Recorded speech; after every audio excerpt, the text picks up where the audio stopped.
Remember part 1. మీ teens యొక్క root cause of self doubt ని ఎలా ఐడెంటిఫై చేయాలో చూద్దామా. హలో పేరెంట్స్, నేను మీ Sharada, teens and parenting coach and certified access practitioner. మీ టీనేజర్స్ లో కాన్ఫిడెన్స్ తగ్గింది అని అంటే అర్థం వాళ్ళు ప్రాబ్లం లో ఉన్నారు అని కాదు. వాళ్ళని మనం ఐడెంటిఫై చేయకపోయినా వాళ్ళలో సెల్ఫ్ డౌట్ అనే రీజన్ ఉంది కాబట్టి. ఎగ్జాంపుల్, ఏదైనా విషయంలో వాళ్ళు హర్ట్ అయిన మూమెంట్ అయి ఉండొచ్చు, లేదా చిన్న కంపారిజన్ వల్ల కావచ్చు, ఏదైనా ఫెయిల్యూర్ వల్ల కావచ్చు. ఆ రోజు నుంచి ఇప్పటి వరకు నేను చేయలేను అనే సీడ్ వాళ్ళలో స్టార్ట్ అవుతుంది కాబట్టి. మరి ఈ సెల్ఫ్ డౌట్ ని ఎలా ఐడెంటిఫై చేయాలో సింపుల్ గా ఒక 3 స్టెప్స్ చెప్తాను. నంబర్ 1, వాళ్ళ బిహేవియర్ లో చేంజ్ అనేది వస్తుంది.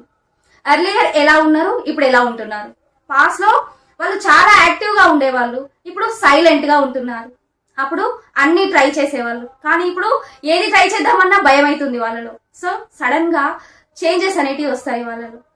మేబీ వాళ్ళలో సెల్ఫ్ డౌట్ అనేది స్టార్ట్ అయి ఉండొచ్చు. Second, words close. వాళ్ళ మాటల్ని మనం అబ్జర్వ్ చేసినట్లయితే, నేను ఇది చేయలేను, నాకు ఇది రాదు, అందరూ చేస్తున్నారు కానీ నా వల్ల కాదు అనే మాటలు వాళ్ళలో వినిపిస్తాయి. ఇవి క్యాజువల్ వర్డ్స్ కాదండి, వాళ్ళ ఇన్నర్ ఫియర్ టాకింగ్. నంబర్ 3, వాళ్ళ ట్రిగ్గర్స్ ని ఐడెంటిఫై చేయండి. రీజన్స్ ఏంటి అని చూసినట్లయితే, వాళ్ళు మ్యాథ్స్ లో ఫెయిల్ అయి ఉంటారు, లేదా ఏదైనా స్టేజ్ మీద టీజ్ అయి ఉంటారు, ఏదైనా కంపారిజన్ వల్ల హర్ట్ అయి ఉంటారు. సో ఇలా ట్రిగ్గర్స్ ని మనం ఐడెంటిఫై చేస్తే 50% హీలింగ్ అనేది కంప్లీట్ అవుతుంది. సో ఇలా రూట్ కాజ్ తెలవడం వల్ల సొల్యూషన్ అనేది ఈజీ అవుతుంది. మరి మీ టీమ్స్ లో ఇలాంటి స్ట్రగుల్స్ కనుక ఉన్నట్లయితే వెంటనే నన్ను కన్సల్ట్ అవ్వండి.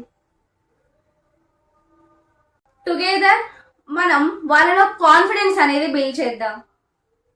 సో నెక్స్ట్ పార్ట్ 2లో మీ టీమ్ యొక్క సెల్ఫ్ డౌట్ ని ఎలా స్ట్రాంగర్ మైండ్ సెట్ గా మార్చాలో సింపుల్ గా స్టెప్స్ చెప్తాను.